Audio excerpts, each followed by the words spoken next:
Hi, my first question is, देखो, जो fibre optics cable use in communication wires on the principle, जो हमारा fibre optic होता है वो इनमें से कौन सा प्रिंसिपल में काम करता है। इसका चार ऑप्शन होगा: regular reflection of light, diffusion reflection of light, refraction of light, total internal reflection of light.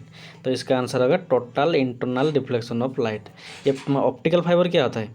जो हमारा हम जब इंटरनेट यूज करते हैं, ये हमारा ऑप्टिकल फाइबर होता है। जो हम लोग इंटरनेट यूज करते हैं वो इसी की हेल्प से, मतलब ये हमारा जो ऑप्टिकल फाइबर होते हैं इसी की हेल्प से हम क्या करते हैं ना, इंटरनेट का यूज करते हैं। ये सारी दुनिया में समुद्र के अंदर बिछाया गया है, समुद्र के अंदर। तो ये कौन सा प्रिंसिपल काम करता है? Total internal reflection. Total internal reflection क्या होता है ना, जब हम लाइट किसी डेंसर मीडियम से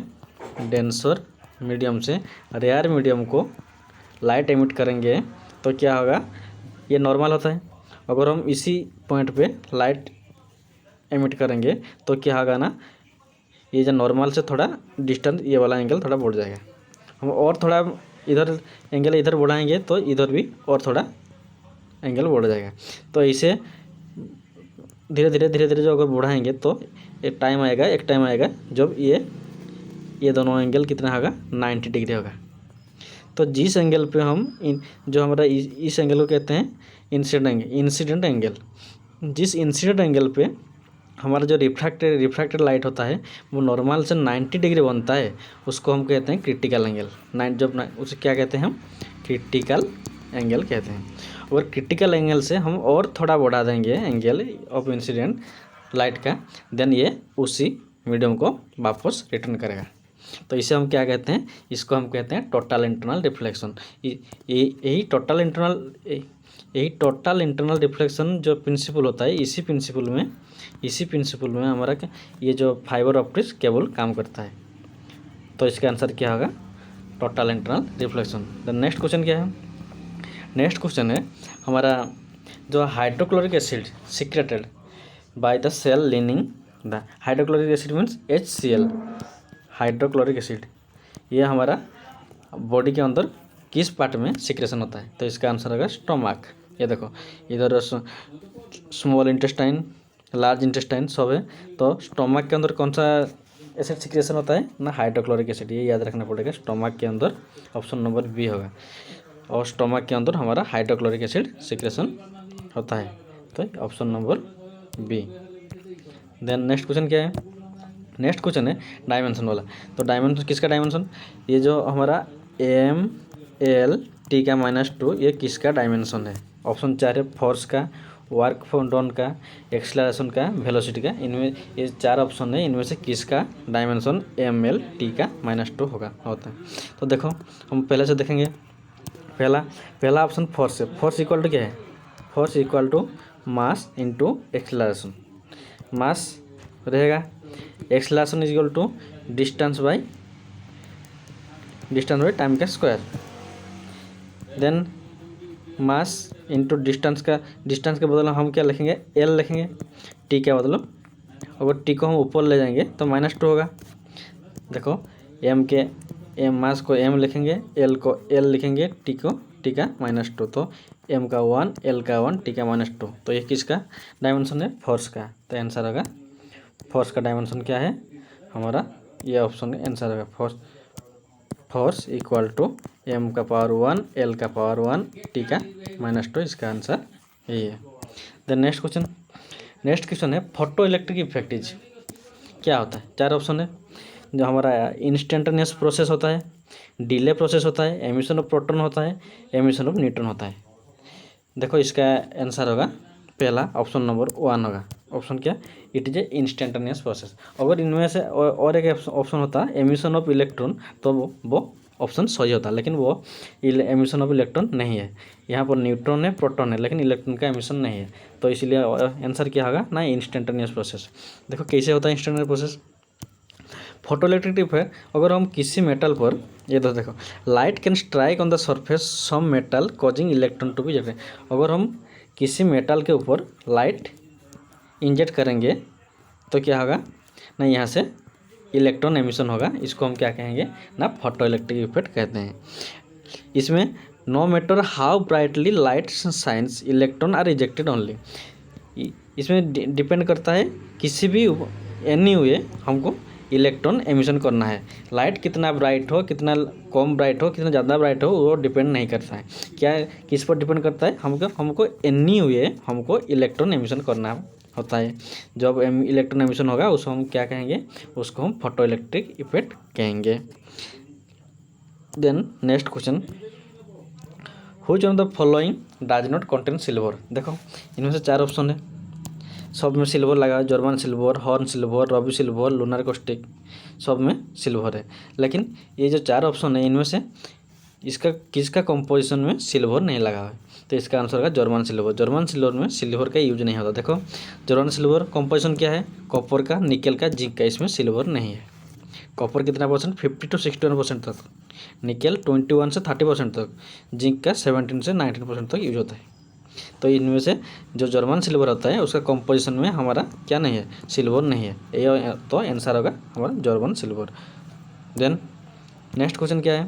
which of the following is responsible for extra strength of Pyrex glass.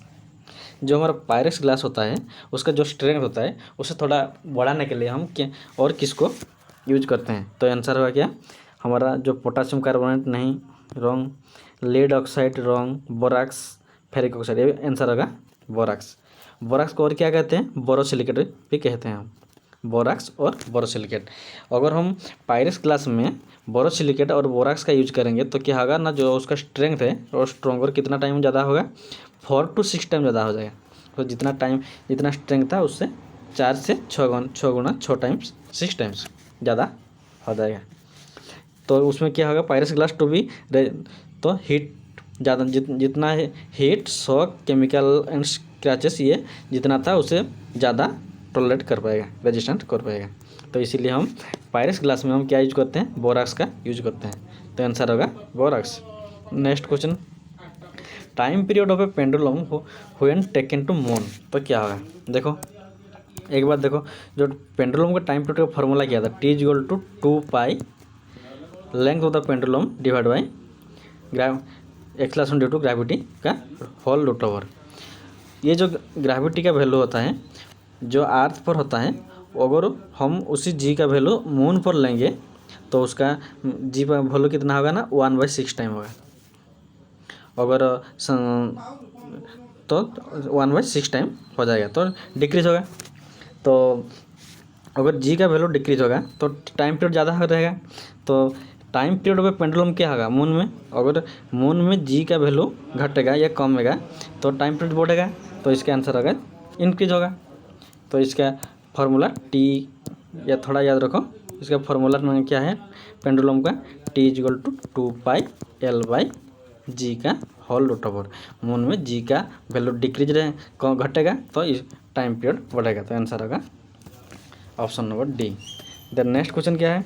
हो invented the vaccination of small fox. Small fox का वैक्सीनेशन किसने डिसो किया? इसका आंसर होगा एडवर्ड जेनर। लुइस पास्चर तो मालूम होगा, इसने क्या किया था? पास्चुराइजेशन का इन्वेंशन किया था। Then next question, which of the following is pair is not correctly matched. देखो इधर हमारे 4 ऑप्शन है। विटामिन सी, अगर हमारा बॉडी में विटामिन सी का डेफिशिएंसी मतलब कम रहेगा तो हमको स्कोर भी। विटामिन के अगर कम रहेगा तो हमारा ब्लड क्लॉटिंग में लेट होगा। विटामिन ए अगर कम रहेगा तो हमको नाइट ब्लाइंडनेस हो जाएगा। अगर विटामिन ई से रिकेट्स, ये वाला रॉन्ग मैच है। देखो विटामिन ए से नाइट ब्लाइंडनेस होता है। और हमारा नेक्स्ट ए, देन सी, विटामिन सी से स्कोर्बी, डी से रिकेट्स होता है। लेकिन इधर हमारा ऑप्शन में ई से रिकेट्स होता है, इसीलिए ये रॉन्ग आंसर है। तो आंसर होगा विटामिन ई।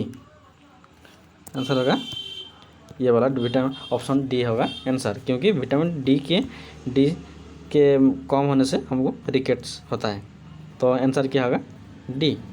देन ये भी याद रखो थोड़ा, ए का अदर नाम क्या है? विटामिन ए का रेटिनॉल, B1 का थायामिन, B2 का राइबोफ्लोविन, B12 का साइकोबालामिन, सी का आस्कॉर्बिक एसिड, डी का कैल्सिफेरॉल, के का फाइलोक्विनिन अगर हमारे बॉडी में के विटामिन के का शॉर्टेज होगा, तो अगर किसी भी इंजरी हमारे बॉडी में हो जाएगा तो उसमें ब्लड क्लॉटिंग में बहुत ज़्यादा टाइम लगेगा। तो ये था हमारा आंसर है, इसका आंसर है हमारा vitamin E, option D. Then next question क्या है? नेक्स्ट क्वेश्चन है लेंस इज मेड ऑफ। जो हमारा लेंस यूज करते हैं वो कौन सा ग्लास में बना हुआ होता है? देखो ये हमारा ऑप्शन है पायरेक्स, फ्लिंट्स, ऑर्डिनरी, कोबाल्ट। तो इसका आंसर होगा फ्लिंट ग्लास। फ्लिंट ग्लास क्यों यूज होता है? क्योंकि ना फ्लिंट ग्लास में जो हमारा रिलेटिव या रिफ्रैक्टिंग इंडेक्स होता है वो बहुत ज़्यादा रहता है, इसीलिए हम क्या ना लेंस में हम फ्लिंट गैस का यूज करते हैं। तो ये जो रिफ्रैक्टिंग इंडेक्स ये क्या होता है? जो हमारा ग्लास का रिफ्रैक्टिंग इंडेक्स है ये क्या होता है? देखो जो refracting index this is use to measure how much light is slow down when it goes into new medium. अगर हम लाइट एक मीडियम से दूसरी मीडियम को भेजेंगे तो अगर ये हमारा थोड़ा डेंस मीडियम रहेगा और ये रेयर मीडियम रहेगा तो क्या होगा? अगर इधर लाइट का स्पीड जितना रहेगा इधर तो थोड़ा ज़्यादा रहेगा क्योंकि ये रेयर वाला है। अगर इधर रेयर रहेगा, इधर डेंस मीडियम रहेगा, तो इधर स्पीड ज़्यादा रहेगा, इधर थोड़ा कम रहेगा। तो एक मीडियम से जब लाइट पास करते हैं हम, एक मीडियम से दूसरी मीडियम तो जाता है, तो लाइट में स्पीड का कितना कम घटता है उसको हम क्या कहते हैं ना रिफ्रैक्टिव इंडेक्स कहते हैं। उसका फॉर्मूला है, उसका फॉर्मूला क्या है? टोटल रिफ्रैक्टिव इंडेक्स का जो फॉर्मूला होता है वो C/V। जो C क्या है?